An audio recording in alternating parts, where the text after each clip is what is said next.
Salam saudara, selamat bersama kembali dalam kebaktian online FLCC ini.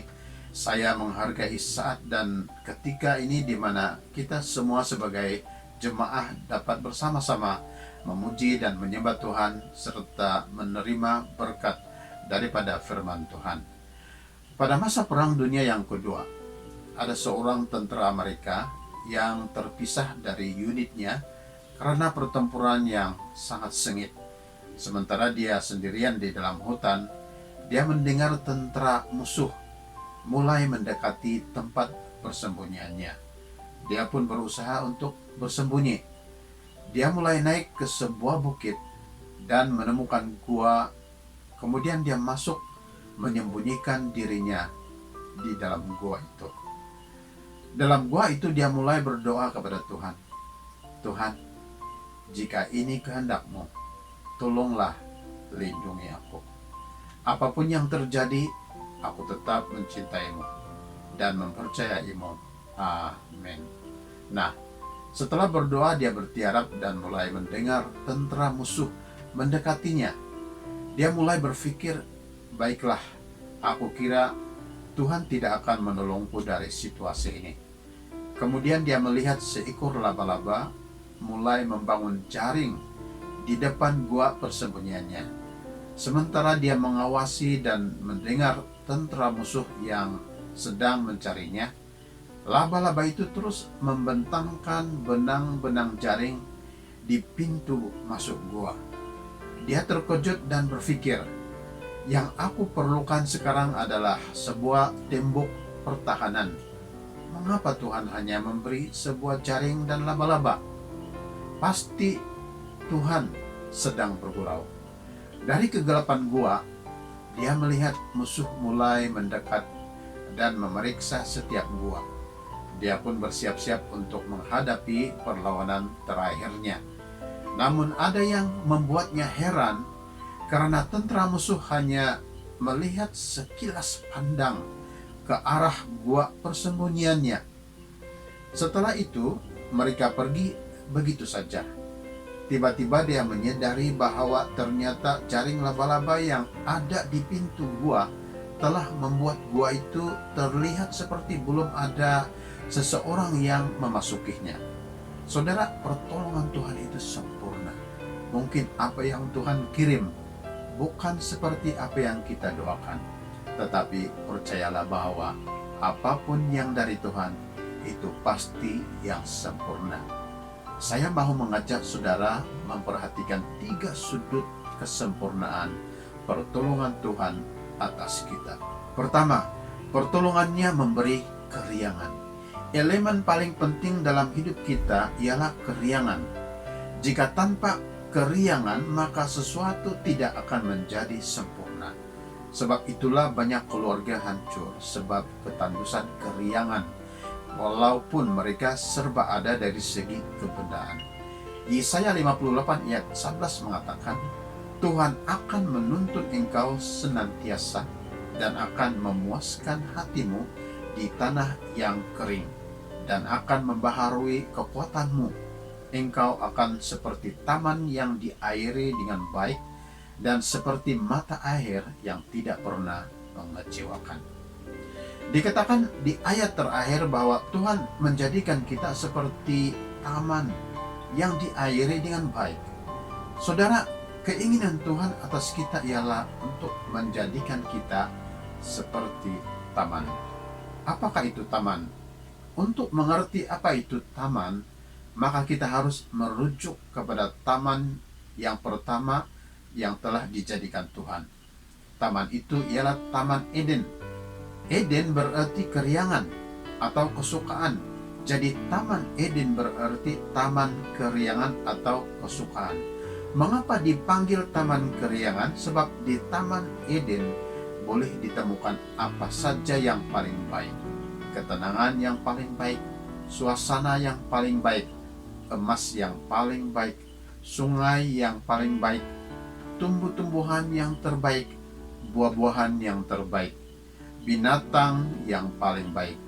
Dalam Taman Eden yang paling berkuasa atas segala binatang ialah manusia. sebab Tuhan sudah tetapkan bahwa manusialah yang berkuasa atas segala binatang. Jadi kalau Adam terserempak dengan seekor singa, maka singa akan hormat dan mungkin sambil berkata, "Tuanku Adam." Tetapi hari ini jika seseorang terjumpa seekor singa di hutan, orang itu akan menjadi tinggal tulang belulang. Sebab dunia sudah dicemari dosa dan kejahatan. Taman Eden sudah hilang, taman keriangan sudah tiada. Namun perhatikan Yesaya 58 ayat 11 ini.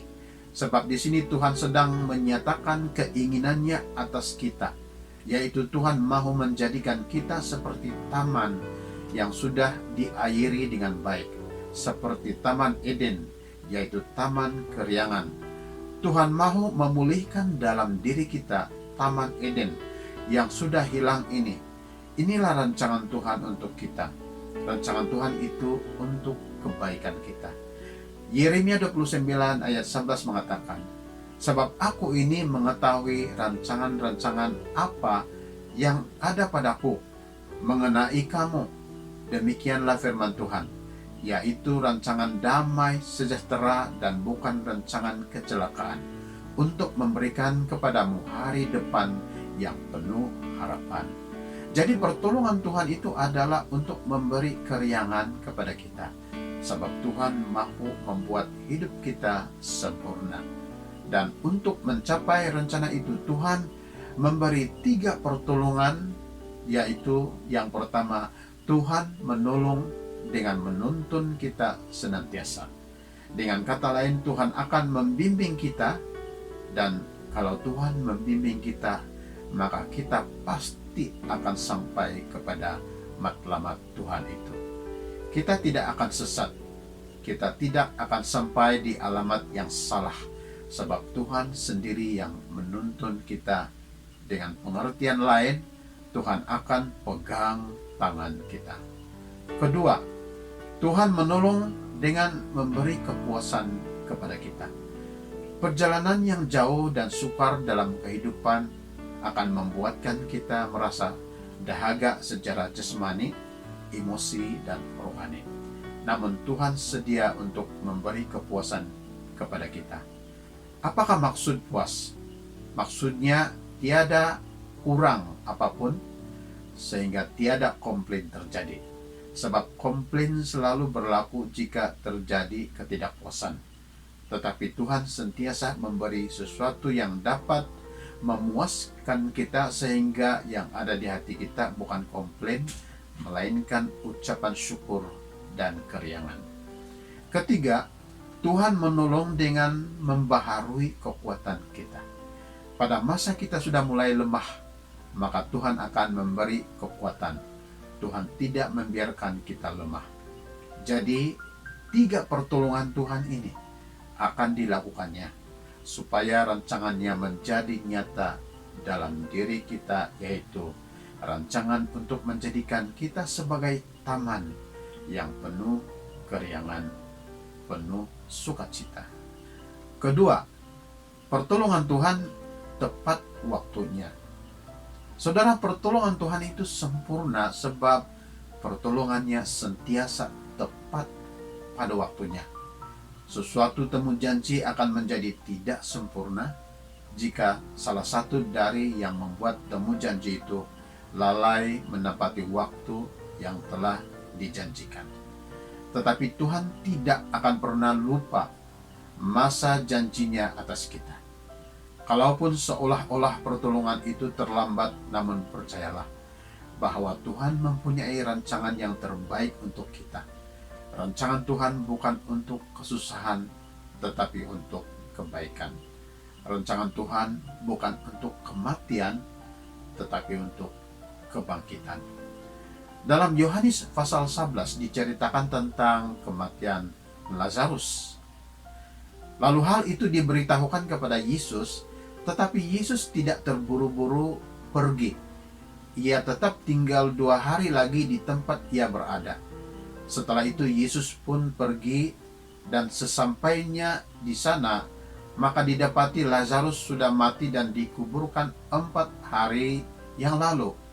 Mereka mengatakan kepada Yesus bahwa sudah terlambat. Namun secara manusia hal ini memang sudah terlambat. Tetapi bagi Tuhan Yesus tidak ada yang terlambat. Yesus ternyata memiliki agenda lain, bukan untuk menyembuhkan Lazarus, tetapi untuk membangkitkannya dari antara orang mati. Sebab dia ingin menyatakan kemahakuasaannya di tengah-tengah keluarga Lazarus. Kalau pertolongan Tuhan atas keluarga Lazarus terjadi tepat pada waktunya, maka saya percaya pertolongan Tuhan atas kita pun pasti akan berlaku tepat pada waktunya. Saudara, benarkah pertolongan Tuhan itu terlambat? Kita menganggap bahwa pertolongan Tuhan itu terlambat dan tidak tepat waktu oleh karena kita mengukurnya menurut agenda, rencana, dan waktu kita.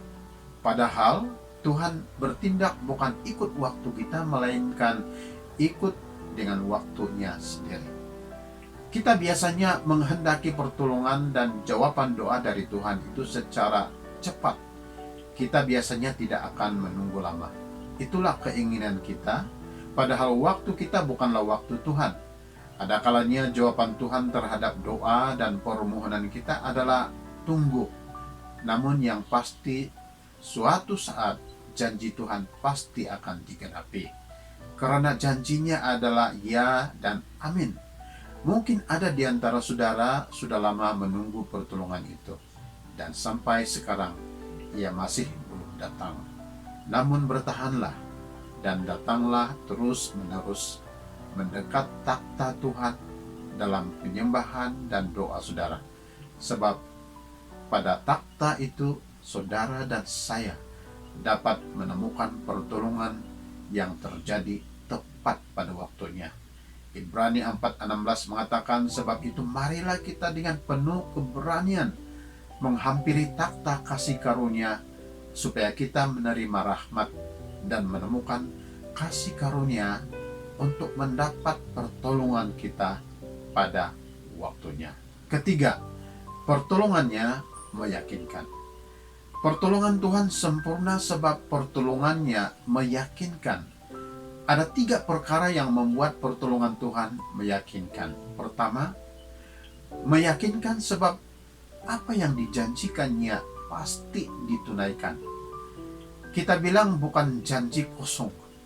Dalam Matius 14 diceritakan tentang Yesus menyuruh murid-muridnya mendahuluinya ke seberang. Dengan kata lain, Yesus akan menyusul nanti. Tidak dinyatakan bagaimana Yesus akan menyusul, sama ada menyusul dengan perahu atau bagaimanapun tidak dinyatakan. Tetapi tiba-tiba angin sakal mulai bertiup, mengombang-ambingkan perahu itu, dan murid-murid mulai bimbang. Namun kira-kira jam 3 pagi, datanglah Yesus kepada mereka dan menyelamatkan mereka dari angin sakal. Ayat 32 mengatakan, lalu mereka, yaitu Yesus dan Petrus, naik ke perahu dan angin pun redalah. Kedatangan Yesus telah meredakan angin sakal itu, sekaligus menyelamatkan murid-murid itu. Yesus menepati janjinya untuk menyusul. Yesus menyusul bukan menaiki perahu, tetapi menaiki badai sakal. Walaupun Yesus masih sibuk melayani ramai orang di darat, tetapi Yesus tidak menjadikannya sebagai alasan untuk membatalkan janjinya menyusul mereka. Kedua, pertolongan Tuhan itu meyakinkan sebab janji Tuhan adalah murni. Mazmur 12 ayat 7 mengatakan, janji Tuhan adalah janji yang murni, bagaikan perak yang teruji 7 kali dimurnikan dalam dapur pelaburan di tanah. Maksudnya janji Tuhan itu tiada cacat celah, janji Tuhan itu kudus, janji Tuhan itu sentiasa benar dan digenapi. Ketiga, pertolongan Tuhan meyakinkan sebab Tuhan mempunyai tangan yang mampu menyelamatkan kita. Dalam apapun keadaan, tangannya akan tetap mampu menjangkau kita. Yesaya 59 ayat 1 mengatakan, sesungguhnya tangan Tuhan tidak kurang panjang untuk menyelamatkan dan pendengarannya tidak kurang tajam untuk mendengar. Pendengaran Tuhan juga tidak kurang tajam untuk mendengar. Maksudnya ialah Tuhan boleh mendengar segala doa permohonan kita, walaupun doa kita hanya berupa bisikan atau di bibir saja. Tuhan boleh mendengarnya. Saudara, tahukah bahwa Mazmur pasal 121 merupakan lagu ziarah, atau dalam bahasa yang mudah dimengerti ialah lagu untuk naik. Naik kemana? Naik ke Yerusalem untuk beribadah. Sebab dalam perjanjian lama Tuhan memerintahkan orang Israel untuk naik beribadah di Yerusalem 3 kali setahun. Jadi semua orang Israel dari berbagai arah dan berbagai tempat akan naik ke Yerusalem untuk beribadah, sebab ini merupakan perayaan penting bagi orang Israel. Dan ketika mereka dalam perjalanan naik ke Yerusalem, mereka dengan gembira dan penuh yakin bersama-sama akan menyanyikan lagu Mazmur pasal 121 ini untuk memuji Tuhan. Mereka menyanyikan Mazmur ini sambil melayangkan mata mereka ke gunung-gunung yang cantik yang menggambarkan kemahakuasaan Tuhan.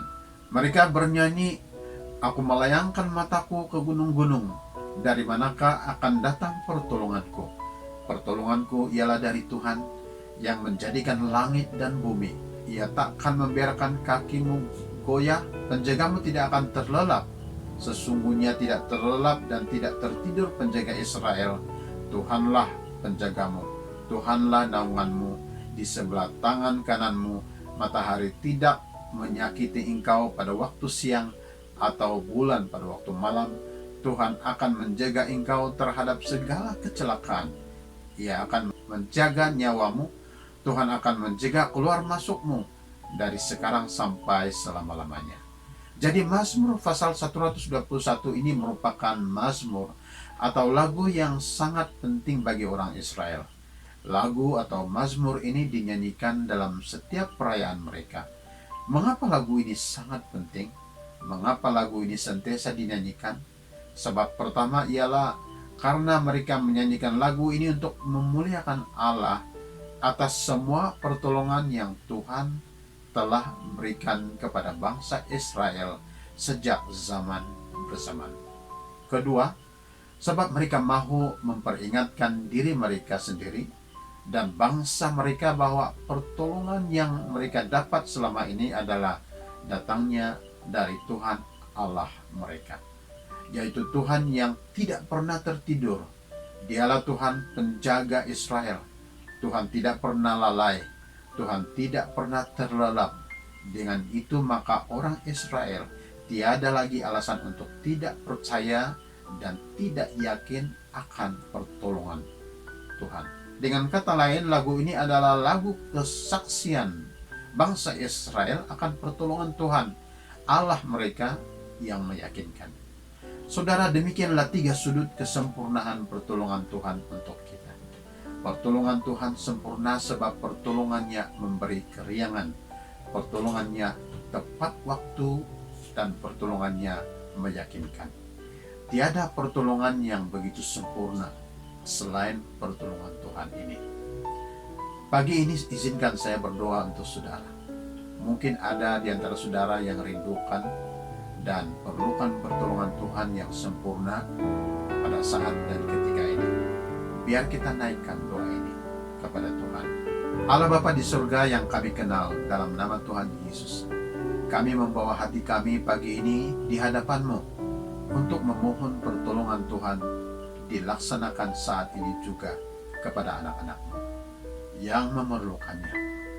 Anak-anak-Mu yang sedang mengalami kesedihan, Tuhan jadikan hati mereka riang dan gembira. Anak-anak-Mu yang sudah lama menunggu pertolongan-Mu, terbitkan pertolongan Tuhan sekarang juga.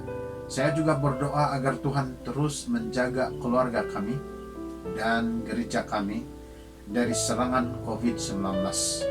kami istiharkan perlindungan Tuhan atas kami, yaitu perlindungan yang sempurna dari sekarang sampai Maranatha. Dalam nama Tuhan Yesus Kristus kami sudah berdoa. Amin. Puji Tuhan, terima kasih saudara karena bersama-sama dalam kebaktian ini kita akan berjumpa di dalam kebaktian online pada masa akan datang. Tuhan memberkati saudara.